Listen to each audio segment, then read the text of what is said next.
Okay, quick cold start on the E320. Ambient temperature is about 55 today. The car has been sitting out here for about 5 hours. We moved it out of the warehouse this morning. Give it a quick start.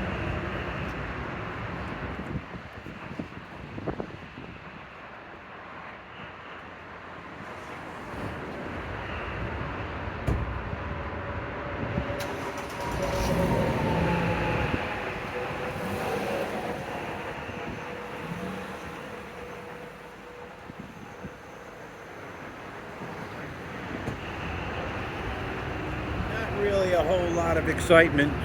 It's a pretty modern car, pretty easy to start even cold. There you have it.